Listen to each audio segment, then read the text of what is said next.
I don't normally see the sunrise. So it was pretty spectacular to me.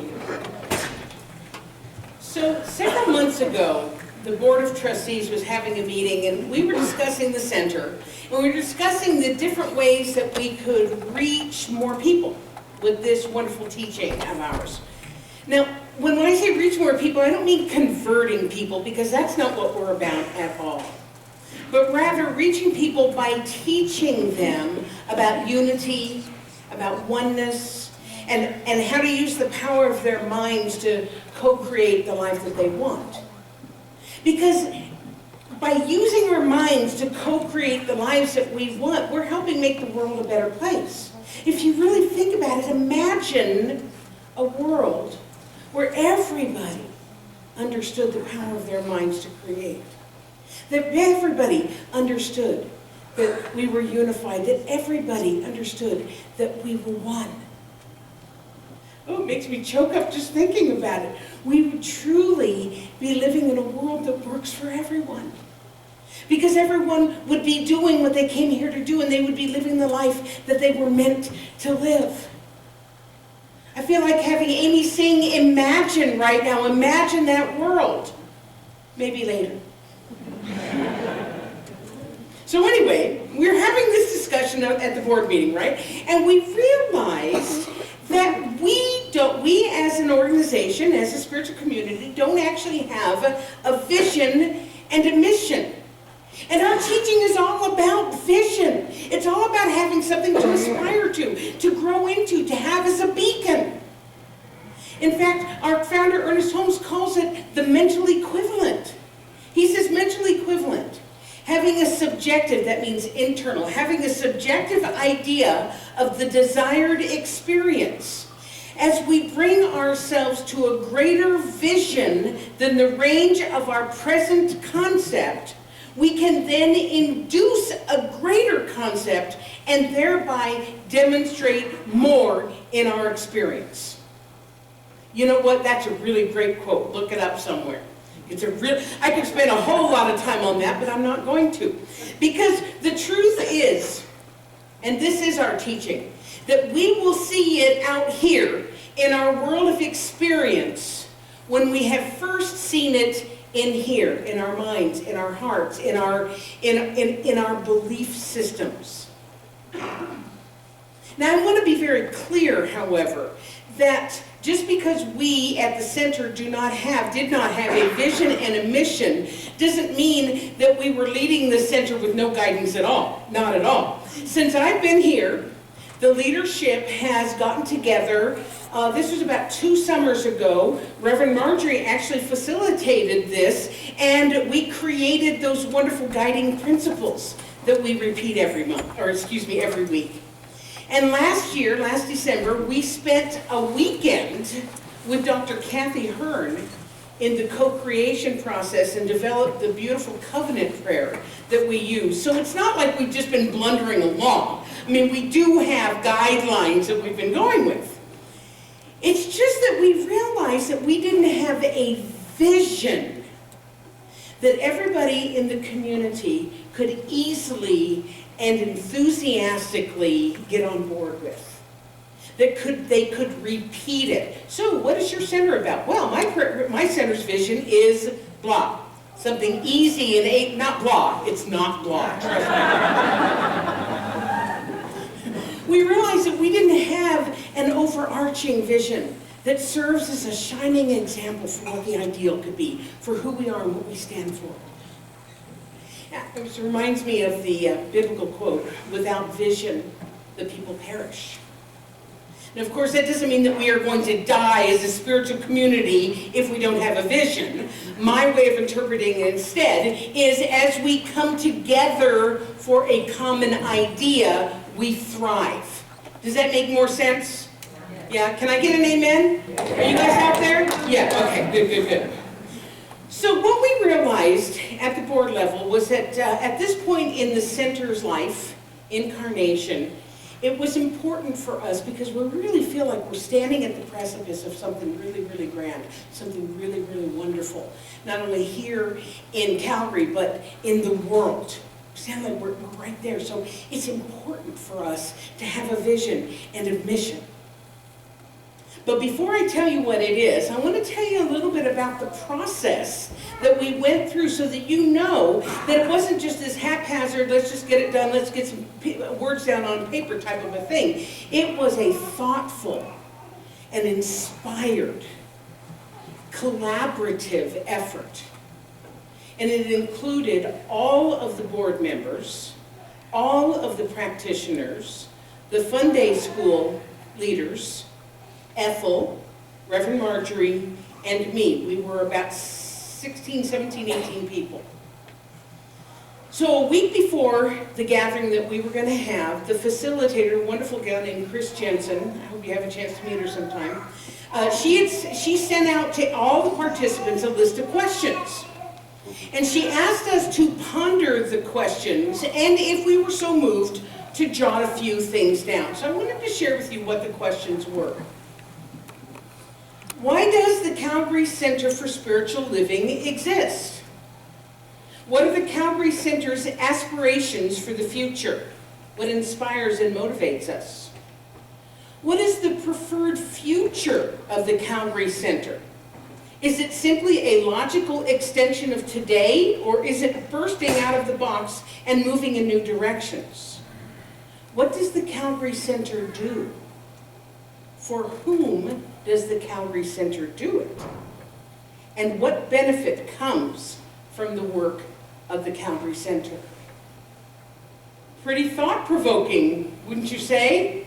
Really got our juices going. As an aside, these questions, and I'll provide them for you in a couple of weeks, these questions, you can totally use these to get very clear on your own vision and mission statement for your own life if you wanted. But we're going to talk about that in a couple of weeks. We also do a lot of this in the Prosperity Plus class, but you know, just saying. So, we got together on a Saturday in December. Now I want you to understand the significance of that. There's not many Saturdays in December for parties and shopping and decorating and everything like that, and everybody showed up on a Saturday in December to come together and to do the work of creating a cohesive and comprehensive vision and mission statement for the center. And it was a pretty cool process too. We broke off into small groups of 3 or 4 people, and we discussed the first 3 questions. And we wrote down phrases and adjectives that spoke to us. And then we came back into the full group and we shared with one another what had been written. And some of the phrases and adjectives included, the Calvary Center for Spiritual Living aspires to enable brilliance. Can I get an amen? Are you guys out there? Yeah. Okay. Be inclusive. Be accessible. Reveal spiritual wholeness. This is what we aspire to co-create, to create harmony, to create peace, to be a beacon of spiritual truth and illumination, to be a loving, joyous, supportive community, to teach, to support, to develop community, to celebrate, and to inspire individual wholeness and co-create harmony. OMG! Can you see it? Are you starting to see it? Are you excited? We were so excited. Brian Tracy wrote, all successful people, men and women, are big dreamers. They imagine what their future could be, ideal in every respect, and then they work every day toward their distant vision, that goal or purpose. What's true for successful people, it's also true for successful spiritual organizations. So in this process, we were beginning to build our mental equivalent, our inspired idea of what we envisioned the Calvary Center for Spiritual Living to be. We also took a look at some of the things that motivate us and inspire us. And those things were enriching lives, spreading the message, meaning the teaching. So Science of Mind is a change agent, because it is. The other people that we touch and work with inspire us. Positive global impact. The CSL Global Organization, spiritual mind treatment inspires us. Connection, openness, inclusivity, diversity inspires us. The sense of community inspires us. Creativity, Ernest Holmes, and every other new thought leader. These are the things that inspired us. And so, again, we did this work and we shared with one another. And more, this common thread, this common theme started to make itself known. In other words, spirit, as the Calvary Center, began to make itself known. One of my favorite quotes from Ernest Holmes: "If you would just catch the vision of joy, which should be yours, you must dry your tears. You must lay aside your fears. You must think from the inspirational center within you, which is nothing less than the divine in you, singing its song of life."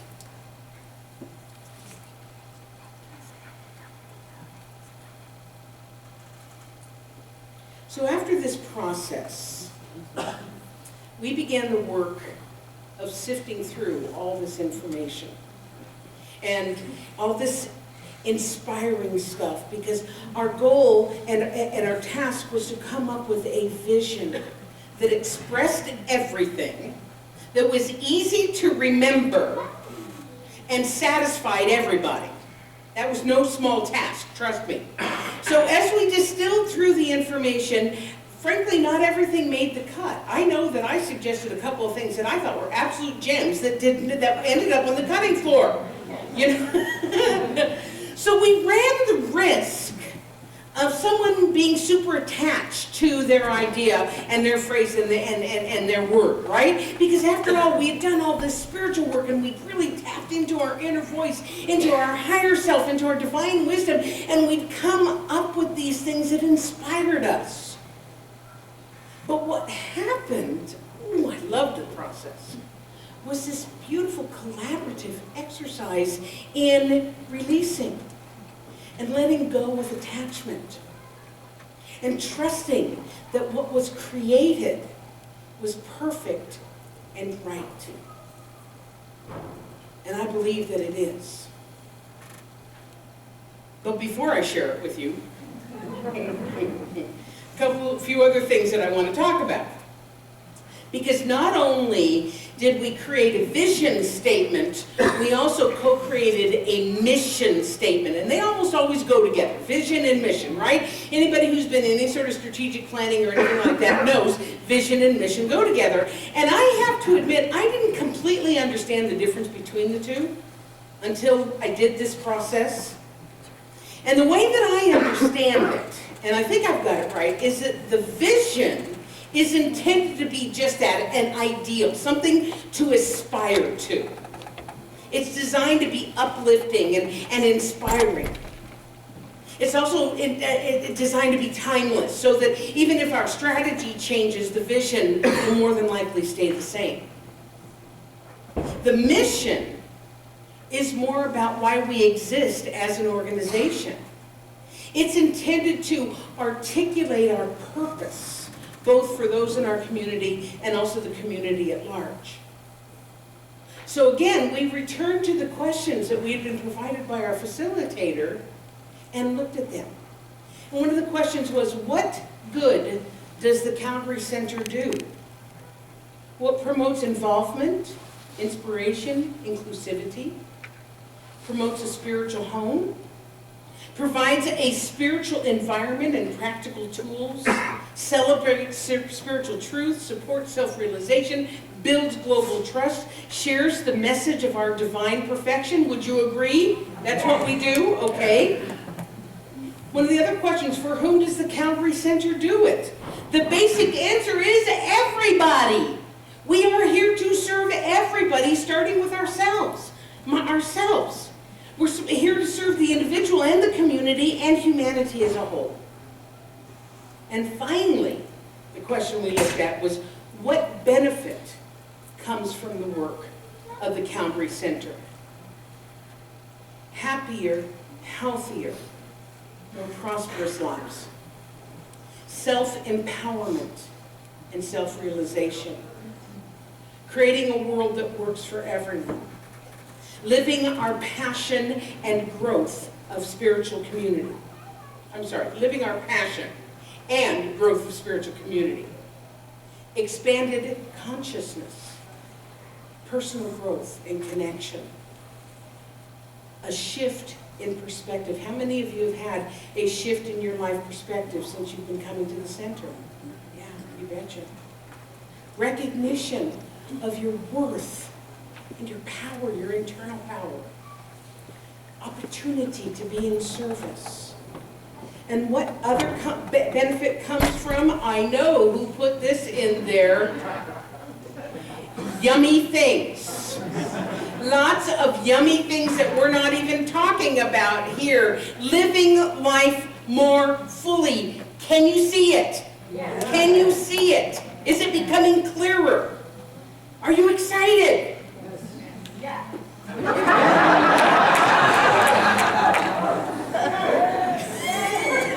going to ask that question again. Are you excited? Because that's the idea here, folks. This is about developing that mental equivalent. It's got to be so compelling and so inspiring that it can't help but manifest. So I want to share one other thing with you all, because I believe it's important to the story and to the process. The day that we did this process, I was only 1 week post-surgery from having what I'm calling a double appendectomy. They didn't get it the first time, so they had to go back and get the rest of it. So I had debated about whether to participate in the day because I really was not feeling myself at that point. But I knew how vitally important it was that I be there for as much of it as I could. So I'm happy to say that I was able to be there and participate for the majority of the day. I was there through the co-creating of the vision statement, and I was there for the prep work of the mission statement. But the truth is I ran out of steam, and I excused myself from the last part, which was the actual creating the mission statement. But the reason that I'm going to tell you this is that we have such an amazing leadership team. So committed, so conscious, so connected to what we want to do with our spiritual community. They didn't even skip a beat. I went home to rest, and they continued to do the work. And they came up with a brilliant and inspired mission statement to go along with the vision statement. Huge kudos to all of them. In fact, I'd like them to stand up right now.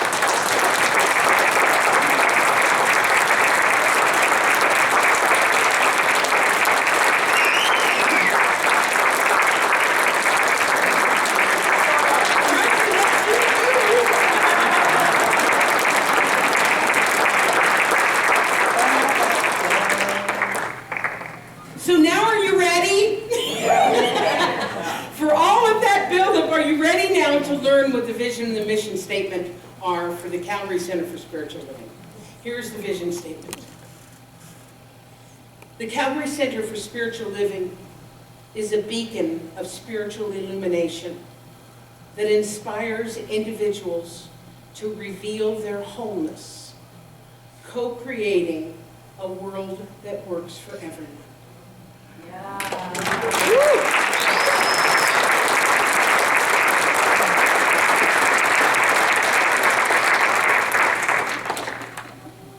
It's a good one, isn't it?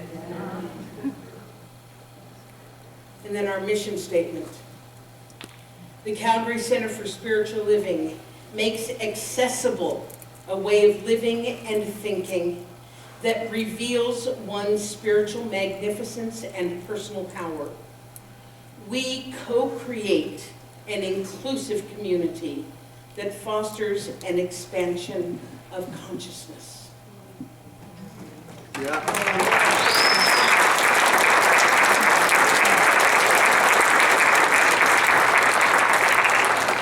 I think the thing that's the most exciting for me about all of this is that it allows us to now to all be on the same page in regard to the center. We're headed in the same direction. We're being guided by the same set of inspired words.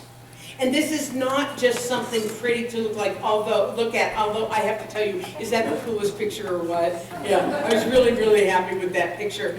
This is, folks, when your family members say to you, so what's about the center that you go to? You can say, you know, the vision statement of the Calvary Center for Spiritual Living is to be a beacon of spiritual illumination that inspires individuals to reveal their wholeness, creating a world that works for everyone. After their jaws are no longer dropped on the floor, they may ask you a little bit more. Really, tell me more. And you can say the mission statement makes center accessible, a way of living and thinking that reveals our spiritual magnificence and our personal power. We are co-creating an inclusive community that fosters an expansion of consciousness. And they're going to say, where is it? Right? So we're going to learn this every week. We're going to use this. We're going to commit this to memory. This is our vision, the vision, creating a world that works for everybody. And our mission, how we're going to get there. Yes? Can you see it?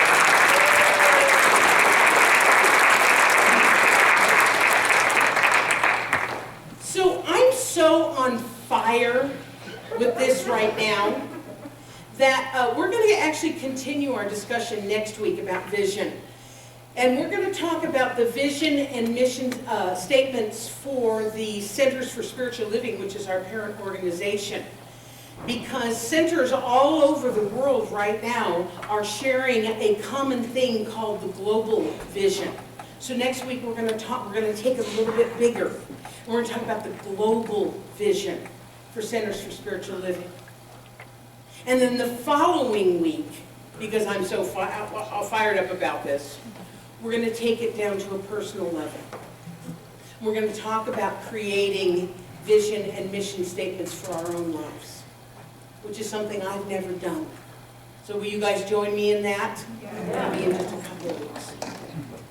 So in the meantime, what I'd like us to do is very consciously and very prayerfully repeat this vision statement and this mission statement together in one unified voice.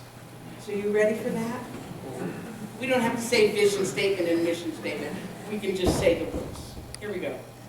The Calvary Center for Spiritual Living is a beacon of spiritual illumination that inspires individuals to reveal their wholeness, creating a world that works for everyone.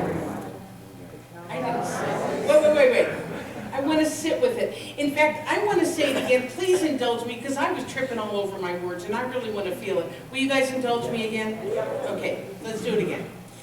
The Calvary Center for Spiritual Living is a beacon of spiritual illumination that inspires individuals to reveal their wholeness, co-creating a world that works for everyone. Just let that sink in.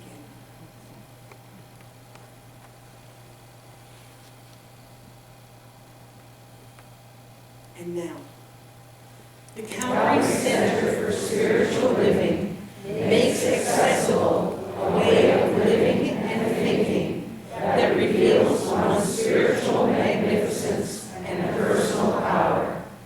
We co-create an inclusive community that fosters an expansion of consciousness.